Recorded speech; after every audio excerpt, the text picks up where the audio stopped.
नमस्कार, आप देख रहे हैं कशिश न्यूज और आपके साथ मैं हूं दीपक शर्मा। बांकेपुर के विधायक बीजेपी के बिग बॉस बन गए हैं, संसद के सदस्य हो गए हैं, तो खाली हो गई है बांकेपुर विधानसभा के विधायक की कुर्सी। अब इस कुर्सी के लिए कड़ा मुकाबला देखने को मिलने वाला है। बांकेपुर की जनता 15 सालों से नितिन नवीन और उससे पहले इस इलाके से 15 साल उनके पिता नवीन सिन्हा को अपना प्रतिनिधि चुनती आई है। यानी 3 दशकों से नवीन परिवार से इतर इस क्षेत्र की जनता ने किसी और के बारे में कोई विचार रखा हो, ट्रेंड देखने से तो लगता नहीं है। चुनौती देने वाले मैदान में मौजूद रहे, मैदान मारने का दावा करते रहे। मतदान के बाद पता चलता रहा कि मैदान मारने का मादा बीजेपी नेताओं में ही रहा है। विरोधियों ने तो बस चुनाव में अपनी मौजूदगी दर्ज कराई और जीत हार का फासला 50% से अधिक का रहा। इस बार मुकाबले में चुनावी मैनेजमेंट में माहिर होने का मेडल पहने प्रशांत किशोर कूदे हैं।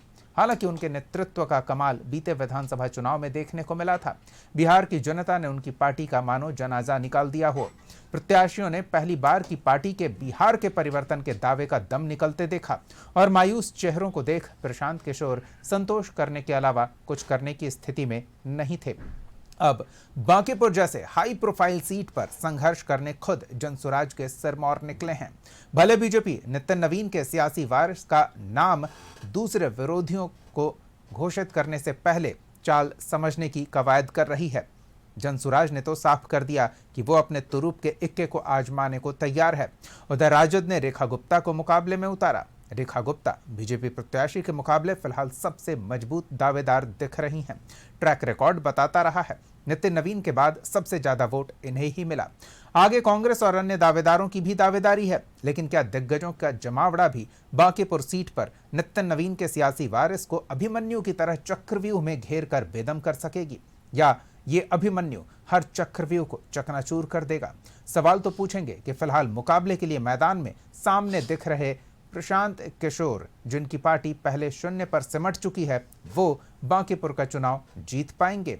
सवाल का जवाब लेंगे। हमारे साथ कुछ मेहमान जुड़े हुए हैं, उनसे आपका परिचय करा दें। हमारे साथ आरजेडी की ओर से पार्टी का पक्ष रखने के लिए प्रमोद सिन्हा जी जुड़े हुए हैं, बीजेपी की ओर से पक्ष रखने के लिए राहुल जी जुड़े हुए हैं, जनसुराज की ओर से पद्मा ओझा जी जुड़े हुए हैं और कांग्रेस की ओर से हमारे साथ हीरा सिंह बग्गा जी जुड़े हुए हैं। आप सबका बहुत बहुत स्वागत है। सबसे पहले तो पद्मा जी, शुरू आपसे ही करते हैं। पार्टी के सबसे हाई प्रोफाइल नेता ने दावेदारी कर दी है उस सीट पर जिस पर बीते 3 दशक से बीजेपी का कब्जा रहा है। क्या संभावना देख रही हैं? संभावना बहुत ही उज्जवल है, क्योंकि आपने देखा होगा कि जैसा कि आपने इंट्रोडक्शन में कहा कि पिछले चुनाव में जिस तरह से हमें करारी हार मिली थी, हमने अपने हार को स्वीकार किया। हमने जिस मुद्दे को लेकर के जनता के पास गए, उनको जो समझाया, तो ये हमने माना कि हमारी बात वो समझ नहीं पाए और हमें शून्य पर आउट किया गया। लेकिन वही मायूसी नहीं थी। जब बच्चा एग्ज़ाम का पेपर लिखता है और लिखने के बाद जब उसका रिज़ल्ट आता है तो उसे एक मोटिवेशन मिलता है कि शायद मेरी तैयारी अच्छी नहीं थी, इस बार तो हम पूरे दमखम के साथ तैयारी करेंगे। और आपने देखा होगा कि चुनाव हारने के बाद भी हम लोग कभी पीछे नहीं हटे। सड़क की राजनीति करने के लिए जो जनता ने हमें छोड़ दी थी, हम सड़क की राजनीति करते रहे। जहां भी अगर किसी के साथ कोई दुष्कर्म होता है, अपराध होता है, तो आप देखिएगा कि या पक्ष नहीं होता है, विपक्ष नहीं होता है। विपक्ष तो अपनी भूमिका तो कभी निभाता नहीं है, क्योंकि जो पक्ष में है, जो सत्ता में है, उसके सामने ही ये सब हो रहा है, तो वो तो कुछ बोलेगा नहीं। और उनके अंदर अब लगाम लगाने की वो शक्ति रही नहीं है। जब नीतीश जी थे तब समय कुछ और था और अब समय कुछ और है। तो कहीं ना कहीं आप हर जगह ये देखते होंगे कि जनसुराज और प्रशांत किशोर उन्हें ढांढस बंधाते हुए, उनकी बातों को उठाते हुए हर जगह आपको दिखाई देते होंगे। हालिया मामला में आपने देखा होगा कि जिस तरह से दिल्ली में जो पांडव कुमार के साथ हुआ, किसी ने कुछ नहीं बोला। एक उसका गुनाह यही था कि बिहारी होने के नाते उसको गोली मार दी जाती है। लेकिन यहाँ बिहार के लोग इतने अमानवीय हो गए हैं कि वो पार्टी पॉलिटिक्स और जात में बढ़ जाते हैं। वो मानवता न दिखाकर उस पांडव कुमार के लिए कोई बोलता नहीं है। आज आपने देखा होगा भरत तिवारी का जो मामला आया है, वहां भी देखिए कि किस तरह से यहाँ की कानून व्यवस्था लचर हो रखी है। उसके बाद आपने बेगूसराय की सुनी होगी। मतलब घटनाएं तो ऐसे घट रही है। और सम्राट चौधरी जी जो कह रहे थे कि यहाँ पे महिला बहन, जो हमारी बहनें हैं, वो काफ़ी सुरक्षित रहेंगी, उन बहनों के साथ पटना जैसे शहर में जिस तरह का दुर्व्यवहार हो रहा है, दुष्कर्म हो रहा है, मतलब हम लोग तो महिला होने के नाते हम लोग को कहने में शर्म आने लगती है, क्योंकि हम लोगों ने ऐसा देखा नहीं था। ये बहुत ही दुर्भाग्यपूर्ण समय आया है और ये सारी चीज़ें कहीं ना कहीं जो जनता है वो इन चीज़ों को अब ये वो समझ रही है कि हमने तो वोट दिया था नीतीश जी के चेहरे पर, लेकिन ये आ गया कोई और। जिस तरह से एनडीए सरकार ने यहाँ की जनता को छला है, वो जात पे आप मत जाइए, अगड़ा पिछड़ा जितने भी लोग हैं वह सब ये समझ रहे हैं कि हमें छला गया है। और ये बांकीपुर की सीट जो है वह एक संजीवनी मिली है। यहाँ की जनता ये तय कर ली है, बांकीपुर की जनता, कि अब हम जो हमसे छलावा किया गया है पूरे बिहार के लोगों से, हम उसका जवाब इस बार बांकीपुर चुनाव में जरूर देंगे। बांकीपुर की जनता छले जाने का एहसास जो उन्हें हुआ है वो एहसास अब सत्ताधारी खेमे को कराएगी। चूंकि आरजेडी ने प्रत्याशी घोषित कर दिया है, कांग्रेस की प्रत्याशी का इंतजार है, तो पहले हम आरजेडी से नहीं हीरा जी से सवाल पूछ लेते हैं कि हीरा जी, क्या विपक्षी एकजुटता दिखेगी या विपक्षी ताकत बांकीपुर में बटी बटी नजर आएगी? कांग्रेस भी प्रत्याशी के चुनाव को लेकर मंथन कर रही है। देखिए, इंडिया गठबंधन के सभी घटक दल मिलकर तय करेंगे। आजकल में क्लियर हो जाएगा कि प्रत्याशी कौन रहेगा। आजकल में क्लियर हो जाएगा। इंडिया गठबंधन के सभी घटक दल, तमाम जितने घटक दल हैं वो सब मिलकर तय करेंगे, प्रत्याशी चयन करेंगे। लेकिन आरजेडी ने तो अनाउंस कर दिया। तो आरजेडी ने अनाउंस कर, आरजेडी ने इंडिविजुअल किया है जी, इंडिविजुअल किया है। इंडिया गठबंधन से तो नहीं किया है, आरजेडी ने इंडिविजुअल किया है। तो इसलिए आरजेडी अकेले निर्णय लिया है। हम जो हमारे लोग का निर्णय रहेगा, तमाम इंडिया गठबंधन के सभी घटक दल मिलकर तय करेंगे कि कौन प्रत्याशी रहेगा। चलिए, एक बार जनता को यह भी स्पष्ट कर दीजिए कि ये घटक दल और कौन कौन से हैं। सारे घटक जो हम लोग के आते हैं, माले सब जितने तमाम जो घटक दल हैं, चलिए वो ठीक है, सब जो तय करेंगे, आलाकमान तय करेगा। आजकल में क्लियर हो जाएगा। चलिए प्रमोद जी से सुन लेते हैं उनकी बात। प्रमोद जी, रेखा जी कड़ा मुकाबला देती रही हैं बीते चुनाव में और एक बार फिर पार्टी ने उन्हीं पर भरोसा जताया है, लेकिन लगता है कि आरजेडी अपने बलबूते मैदान में है, सहयोगियों का साथ मिलता नहीं दिख रहा।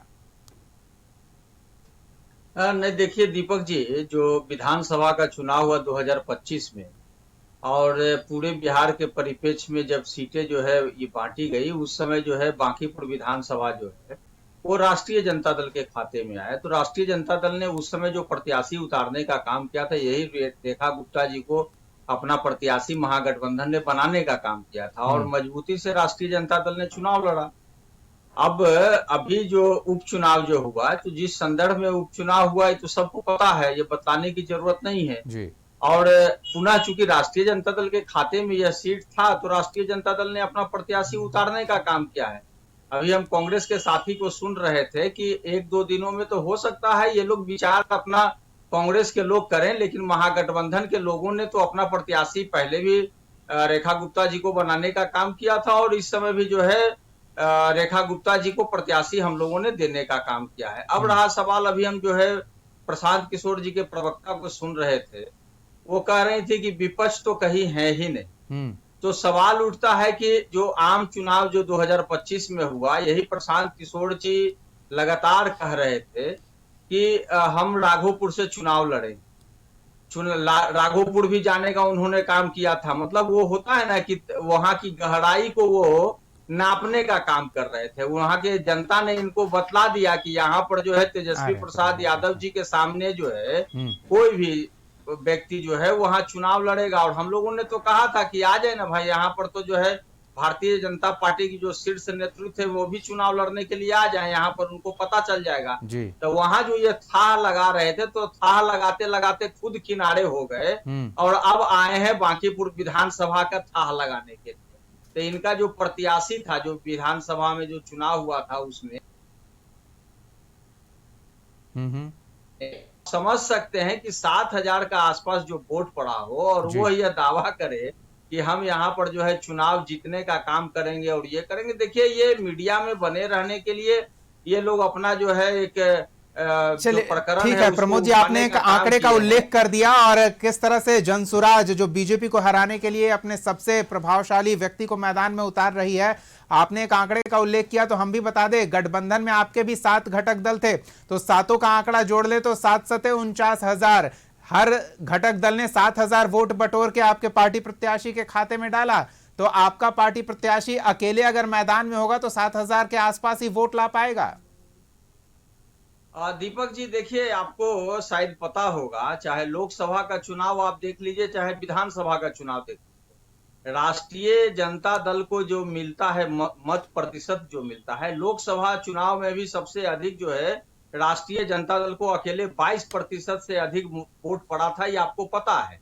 और इस बार भी राष्ट्रीय जनता दल को अधिक जो है 29% जो है सिर्फ राष्ट्रीय जनता दल को वोट पड़ा। तो ये आप जो कह रहे हैं राष्ट्रीय जनता दल, हम तो कहते हैं, हम तो भारतीय जनता पार्टी को खुलेआम कहते हैं कि अकेले अकेले बढ़िया लो अगर हिम्मत है तो। वो तो भारतीय जनता पार्टी चूंकि तमाम जो है संवैधानिक संस्थानों का यूज करने का काम करती है, चुनाव आयोग का उपयोग करने का काम करती है, ईडी सीबीआई तमाम चीजों को लगाने का काम करती है, ईवीएम का एक फायदा उठाने का काम करती है। नहीं तो आपने देखा ना कि 143 सीट पर जब बैलेट की गिनती हो रही थी तो महागठबंधन 2025 के चुनाव में विधानसभा का जो काउंटिंग ठीक है, चल रहा था उसमें ठीक है, हम आते हैं आपके पास फिर से प्रमोद जी, जरा हम राहुल जी से भी समझ लेते हैं कि ये सीट प्रतिष्ठा का। आ रहा है भगत जी, आपके पास भी आ रहे हैं। राहुल जी की एक शुरुआती प्रतिक्रिया तो लेनी बनती है कि अब तक बीजेपी मंथन कर रही है कि इस सीट पर नितिन नवीन का सियासी वारिस वो कौन होगा जिसमें सीट सीधे निकाल लेने की क्षमता होगी, ज्यादा जोर आजमाइश करने की जरूरत नहीं पड़ेगी क्योंकि चारों तरफ से घेराबंदी की तैयारी हो रही है। दीपक जी, आज जो ये हम चर्चा कर रहे हैं, ये एक चर्चा एक ऐसे उम्मीदवारी की हो रही है और एक ऐसे सीट की हो रही है जिसकी चर्चा पूरे देश में होने वाली है। देखिए, हमारे माननीय राष्ट्रीय अध्यक्ष और बांकीपुर के पूर्व विधायक श्री नितिन नवीन जी ने अपने कर्तव्यों का निर्वहन करते हुए, संगठनात्मक परिचय को मजबूती से देते हुए, उनको राष्ट्रीय राजधानी में जो एक बहुत बड़ा जो दायित्व मिला है भारतीय जनता पार्टी की तरफ से, उसमें उन्होंने अपने नाम का डंका बजाया है। चाहे उनकी राजनीतिक पारी की बात कर लीजिए 2005 के बाद से जो लगातार वो उस सीट पे जीतते आए हैं, और जीत का जो अंतर रहा है वो हमेशा शानदार रहा है, जबरदस्त रहा है, और जिंदाबाद तरीके से 2025 में 53,800 के आसपास के वोट से हमने जीत दर्ज किया है। अब प्रश्न ये उठता है कि ये जो महागठबंधन के लोग हैं वो क्या एक साथ हैं या सावन के उस मेढक के समान अपने आप को साबित करेंगे जो तराजू पे तौले नहीं जाएंगे। दूसरी सबसे बड़ी बात कि जो विपक्ष हमारे सामने जो लड़ रहे हैं, यानी कि प्रशांत किशोर जी जो हमारे सामने लड़ रहे हैं, उनके अंदर जो एक कैपेबिलिटी है, एक इवेंट मैनेजमेंट का जो वो काम कर सकते हैं, वो अच्छे से कर सकते हैं, और राजनीतिक के मंच में वो अभी तक फिसड़ी और जीरो साबित हुए हैं। कैसे, मैं आपको कुछ बता देना चाहता हूं। कुछ दिन पहले 2025 के पहले की अगर हम बात करें तो 4 विधानसभा में उपचुनाव हुए थे, उसमें प्रशांत किशोर जी ने अपने प्रत्याशी भी उतारे थे। सारे प्रत्याशियों ने हार को स्वीकारा। दूसरी बार जब 2025 में जब मौका मिला तो वो कीर्तिमान स्थापित करने की जगह पे वो अपने आप को बाबा रणछोड़ दास की तरह साबित कर दिए, और उन्होंने रण छोड़कर वो चले गए, जिसका डायरेक्टली कहीं ना कहीं फायदा तेजस्वी यादव जी को मिलने लगा था, और हो सकता है कि वो उनकी बी टीम की तरह उन्होंने काम भी किया हो। तीसरी सबसे महत्वपूर्ण बात यह है कि जो लोग लगातार जिनके ऊपर आरोप लगता रहता है, भारतीय जनता पार्टी के ऊपर हमेशा विपक्ष ने आरोप लगाया है कि वो हमेशा चुनावी मोड में रहता है, तो ये बात बिल्कुल सत्य है और ये साबित होगी, और ये कीर्तिमान स्थापित भी होने वाला है आने वाले समय में। ये सब पुरानी बात है। एक सेकंड पद्मा जी, हम राहुल जी से बस ये समझना चाह रहे हैं ना कि इतना प्रभावशाली चेहरा हो चुका है नितिन नवीन का कि अब उस सीट पर किसी और चेहरे को अगर नितिन नवीन की कुर्सी पर बिठाने के लिए बीजेपी मैदान में उतारती है तो क्या जनता उसे एक्सेप्ट कर पाएगी? क्या नितिन नवीन को भी पूरा दमखम लगाना पड़ेगा एक विधानसभा का उपचुनाव निकालने के लिए?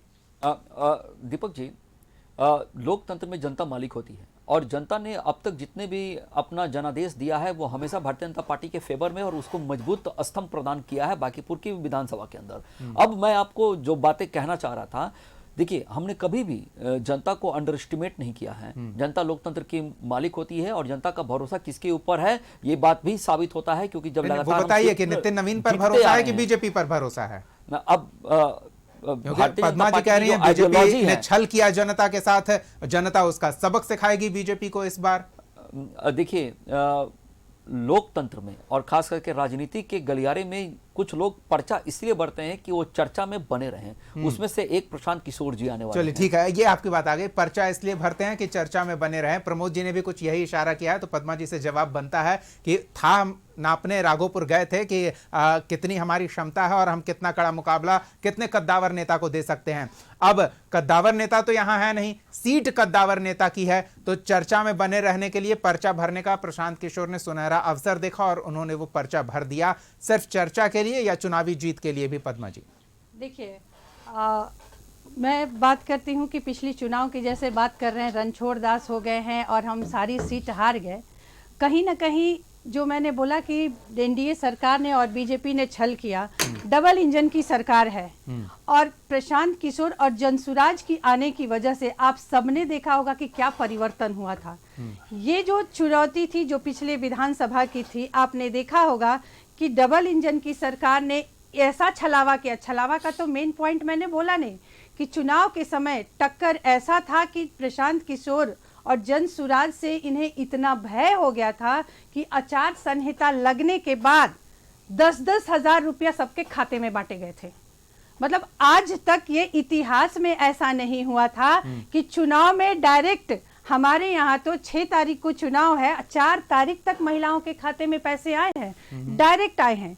अगर इन्हें डर नहीं होता तो ये क्यों किया गया? और उसका नतीजा देखिए कि आज वहीं पे 400 रुपया जो पेंशन मिलता था वो 1100 कर दिया गया, जीविका दीदियों का वेतन बढ़ा दिया गया। मतलब सब कुछ उसमें जितना बढ़ाया जा सकता है, जितना उनको लालच दिया जा सकता है, वो सब खुलेआम, क्योंकि सरकार भाई उनकी है और वो खुलेआम ये सारे काम कर रहे थे। उसके बाद जो अभी बता रहे थे कि कितने आंकड़ों से जीता एनडीए सरकार ने, तो आंकड़े जीतने के पीछे ये राज है। अगर प्रशांत किशोर नहीं होते तो इसके पहले इतिहास गवाह है कि ऐसी राजनीति और ऐसी चुनाव इससे पहले कभी नहीं हुआ था। तो कहीं ना कहीं ये दिखा रहा था, वो पक्ष हो या विपक्ष हो, सब डरे हुए थे और डरने क्या, और हम लोग 0 सीट पे आउट हुए। हम उसको बहुत अच्छे से हम लोगों ने लिया, उसको स्वीकार किया कि हमें शायद कमियां रही हो, लेकिन हमारे उद्देश्य जो थे वो अच्छे थे। हमने शिक्षा की बात की, रोजगार की बात की, पलायन की बात की, विकास की बात की, स्वास्थ्य की बात की, लेकिन वो जनता को समझ में नहीं आया। वो 10,000 रुपए तो ने अब क्या ऐसा बात करने वाले चमत्कार हैं? अब क्या बात करने वाले आज भी हैं? क्योंकि हमारा उद्देश्य है बिहार को ठीक करना। ये जो एनडीए सरकार और उसके पहले जो आरजेडी की महागठबंधन की सरकार थी, सबने मिलकर, आपने देखा होगा प्रशांत जी हर बार वो कहते हैं कि 1990 में भी बिहार जो था वो देश का सबसे गरीब और पिछड़ा राज्य था और आज भी बिहार देश का सबसे गरीब और पिछड़ा राज्य है। बाहर जाओ तो लोग बिहारी कहकर अपमानित करते हैं, उनको सम्मान नहीं मिलता है। तो इसके पीछे नीतीश जी आए, नीतीश जी ने रोड नली गली बनाया, हम उसको इग्नोर नहीं कर सकते। लेकिन जो बिहार ज्ञान की भूमि कहलाती थी, जहाँ पे नालंदा विश्वविद्यालय, विक्रमशिला विश्वविद्यालय हुआ करता था, उस समय ऐसी व्यवस्था बिहार में थी जब दुनिया में कहीं नहीं था। दुनिया से लोग यहाँ पढ़ने आते थे। आज दुर्भाग्य बिहार का कि शिक्षा पे कोई बात नहीं कर रहा है। जब मोदी जी आते हैं बिहार में तो बात करते हैं कि हम यहाँ से मजदूरों के लिए स्पेशल उनके परिवार के लिए ट्रेन चला देते हैं, अरवा चावल उसना चावल करते हैं, मुसहर मेरा भाई, यादव मेरा भाई, ब्राह्मण मेरा भाई, इस तरह कहीं से वो ऐसा तो सभा नहीं को पद्मा जी संबोधित की करते हैं। नब्ज टटोलने में प्रशांत किशोर ने चूक की हो? नहीं, ये मैं कुछ बता तो रही हूँ। प्रभाव होता अगर वाकई आप जनता के आज- मर्म को समझ पाते, उनकी आज- जरूरतों को समझ पाते और उनके मुद्दों को उठाते। आज जब वो छले गए हैं, आज जब सम्राट चौधरी जी उनके सामने मुखिया बनकर आए हैं, तो ये सारी चीजें उन्हें रिकैप हो रहा है।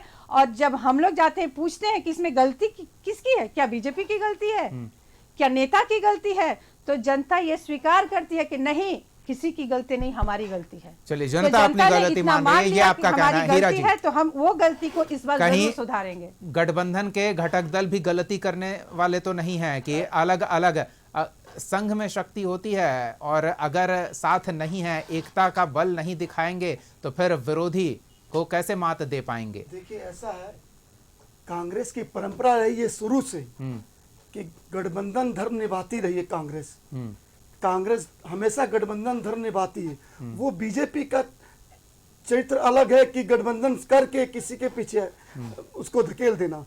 मैं अपना अभी बोल रहे थे राहुल अंजी बीजेपी प्रवक्ता महोदय भाई साहब कह रहे थे कि सावन की तरह ये गठबंधन नहीं। मैं इनसे पूछना चाहता हूं, खिसियानी बिल्ली खंबा नोचे वाला हाल हो गया इनका। 30 साल अब सत्ता इसी बांकीपुर विधानसभा में काबिज है। दिग्घा आपके पास है, बांकीपुर आपके पास है, पटना साहब आपके पास है, कुम्हरार आपके पास है। एक दिन की बरसात में दीपक जी, एक दिन की बरसात में इनकी पोल खुल जाएगी। एक दिन की बरसात में पूरा पटना डूब जाएगा, पूरा जल जमाव हो जाएगा, लोगों को घर से निकलना मुश्किल हो जाएगा। ये बात करते हैं 30 साल में इन्होंने क्या किया है? 30 साल आज भी लोग गंदगी में जी रहा है, आज भी वहां कूड़े का अंबार है। बांकीपुर ऐसी जगह है वहां पे जहां पे आज वहां पे पानी की सुविधा नहीं है। बांकीपुर ऐसी जगह है जहां पे जल जमाव की इतनी गंदगी है, स्वास्थ्य ठीक नहीं है। ये 30 साल की बात करते हैं, 30 साल समय इतना होता है, इन्होंने इससे कुछ नहीं किया, सिर्फ दिखावा किया। हीरा जी, आप आज की समस्या नहीं बता रहे ना, ये समस्या तो कई साल से है, फिर भी नितिन नवीन जीतते आए हैं। वही तो कह रहे हैं, इस बार लोगों ने मन बना लिया है। आप कितना ठगिएगा लोगों को? आप कितना जात के नाम पे ठगिएगा? आप कितना कहिएगा कि जात पे वोट दीजिए? आप कितना लोगों को लुभाइएगा? हिंदू मुस्लिम कीजिए। आप कितना कहिएगा हिंदू खतरे में? आप कितना करिएगा लोगों को? इस बार लोगों ने जात पात से अलग होके इस बार लोगों ने ठान लिया कि बांकीपुर में बदलाव होगा। पद्मा जी भी वही बोल रही हैं कि बदलाव होगा, होना लेकिन चाहिए। जनकिशोर जनसुराज वाला बदलाव होगा, क्योंकि ये जनता के मुद्दों को समझ रही हैं। जनता ने जो गलती की है वो इनके सामने अपना दुखड़ा रो रही हैं, आपके सामने थोड़ी रो देखिए, रही ये जनस्वराज का बदलाव होगा नहीं, मैं ये नहीं कर रहा। मैं कहा बदलाव होगा। इस बार बांकीपुर की जनता नितिन नवीन जी से उब चुकी है, लगातार 30 वर्षों से काबिज है। पटना में एक ये तो दिन और के अच्छी बरसात बात है से- ना कि अगर नितिन नवीन से ऊब चुकी है तो वो तो कैंडिडेट होने ही वाले नहीं है। तो इसलिए तो उनको भेज दिया गया है, इसलिए तो उनको राष्ट्रीय स्तर पे भेज दिया। ऐसा क्या तो नहीं कि नितिन चुनाव नवीन- के समय भेजा गया, दीपक उन्हें जी, भेजा गया इसलिए दीपक जी, चुनाव हो रहा दीपक है। जी, क्या नितिन नवीन यहाँ पे आएंगे उपचुनाव प्रचार करने? स्वाभाविक आएंगे, उनका घर है, वो दौड़े दौड़े आएंगे। अब देखिएगा वो आएंगे, प्रचार में मौजूद जब रहेंगे। प्रचार करने आएंगे, चलिए ठीक है, तो सोच लीजिए कि क्या स्थिति है। क्या स्थिति है प्रमोद जी, क्या स्थिति है? कैंडिडेट तो उतार चुके हैं, लेकिन फासला बहुत बड़ा रहा है। 50,000 से अधिक का फासला है। उस फासले को पाटना मुश्किल है और ट्रैक रिकॉर्ड बताता है, जो सेफोलॉजिस्ट हैं वो कहते हैं कि अर्बन एरियाज में बीजेपी हमेशा से बढ़त बनाती रही है, कोई टक्कर नहीं दे पाता उन्हें शहरी क्षेत्रों में। देखिए दीपक जी, जो 6 माह का जो समय बीता है, पिछले 6 माह का, उसमें बहुत सारी चीजें बदल गई। इन लोगों ने सबसे पहले तो मुख्यमंत्री नीतीश कुमार जी को निपटाने का काम किया, बिहार से पलायन करके दिल्ली भेजने का काम किया। बिहार के लोगों ने उनके चेहरे पर, अगर मशीनरी मैनेजमेंट के बल पर इनको वोट भी मिला, तो चेहरा तो नीतीश कुमार थे। तो जनता को इन लोगों ने ठगने का काम किया। दूसरा, जो अभी जो वर्तमान में जो हालात हैं, आप देख लीजिए, भारतीय जनता पार्टी शुरू से जो है भावनात्मक मुद्दों के साथ राजनीति करती है और उसी भावनात्मक मुद्दों के साथ वोट भी हासिल करती है। लेकिन देखिए, जिस भावनात्मक मुद्दों पर सबसे ज्यादा जो है भारतीय जनता पार्टी जनता के बीच में रहती है, उसका देखिए हश्र क्या हुआ। अयोध्या में राम मंदिर इन लोगों ने बनाने का काम किया और जो जन विश्वास का प्रतीक था, जन आस्था का जो प्रतीक था राम मंदिर, वहां जो लोगों ने अपना चढ़ावा तक देने का काम किया, चंदा देने का काम किया, ये भारतीय जनता पार्टी के लोगों ने।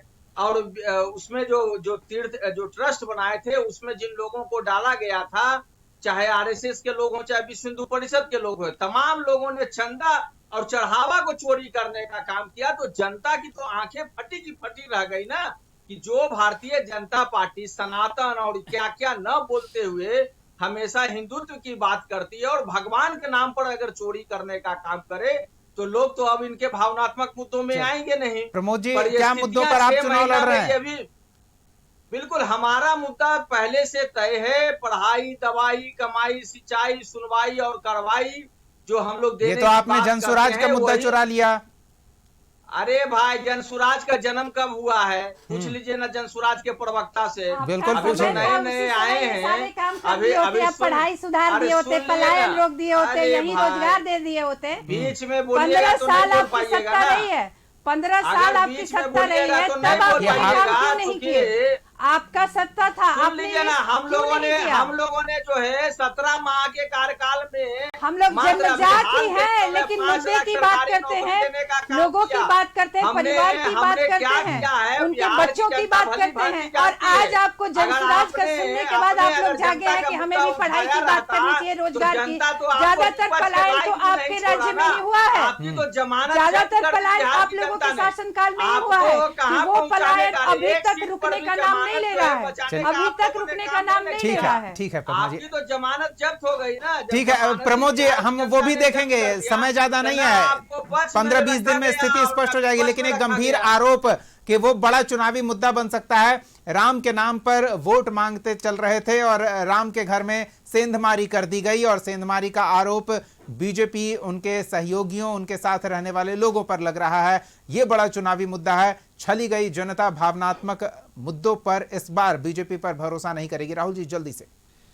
देखिए, जो राम का नाम लेकर आज राजनीति करने का प्रयास कर रहे हैं, मुझे लगता है कि ये घड़ियालू आंसू बहा रहे हैं। इन्होंने कभी राम का समर्थन ही नहीं किया, इन्होंने कभी नहीं चाहा कि राम मंदिर वहां स्थापित हो जाए, क्योंकि जो 500 वर्ष का जो जंग था उसको तो अरे इंडिया आपने अलायंस के किस लोगों ने लिए राम सुप्रीम कोर्ट तक में मंदिर- चैलेंज राम कर दिया मंदिर आपने था। बनाया और है ये क्या? बात मैं आपको बता देता नहीं, हूँ आप कि जो ठीक है, राम आपने को सब लेकर किया, आए हैं, क्रेडिट लीजिए, इनमें ही तो इसका भी तो ईमानदारी क्रेडिट है और आपको वही देना अपने ही कर्तव्य पड़ेगा। निष्ठा का निर्वहन ईमानदारी पूर्वक करेंगे। और ये सिर्फ और सिर्फ राजनीतिक रोटी सेकने आए हैं। और इन लोगों ने तो कार सेवकों के ऊपर गोलियां चलाई थी, चलिए, यहाँ तक कि बोलिए ठीक है प्रमोद जी, एक सेकंड, राहुल जी बात आ गई। हाँ राहुल जी, और आज नहीं, बात कर रहे हैं, आपने जवाब नहीं दिया, आपने जवाब को टालने का प्रयास, सवाल को टालने का प्रयास किया। हीरा जी जल्दी से। दीपक जी, इनका ही नारा था, जो राम को लाए हम उनको लाएंगे। ये इनका ही नारा था बीजेपी का। बिल्कुल, ट्रस्ट, जो राम को लाए हम उनको लाएंगे। चलिए अच्छी बात है। देखना दिलचस्प होगा कि राम के घर में सेंधमारी करने का आरोप लगाकर विरोधी खेमा बीजेपी को घेर रही है, और राम के भावनात्मक मुद्दे पर देशव्यापी प्रभाव जमाने वाली बीजेपी इस बार बांकीपुर में क्या वो प्रभाव जमा पाएगी, ये बड़ा सवाल है। लेकिन बड़ी बात यह भी है कि साझा विपक्ष अगर एक साथ मैदान में होता तो मुकाबला जोरदार होता, लेकिन विपक्ष अगर बटा बटा रहेगा तो बांकीपुर में विपक्षी ताकत के बिखराव का फायदा क्या बीजेपी को मिलेगा या फिर प्रशांत किशोर को, समय बताएगा। फिलहाल बहुत बहुत धन्यवाद राहुल आनंद जी, हीरा से बग्गा जी, प्रमोद सिन्हा जी और पद्मा ओझा जी अपना समय देने के लिए, चर्चा में शामिल होने के लिए। अगले एपिसोड में एक और सवाल के साथ हम फिर मौजूद रहेंगे। तब तक के लिए देखते रहिए कशिश न्यूज।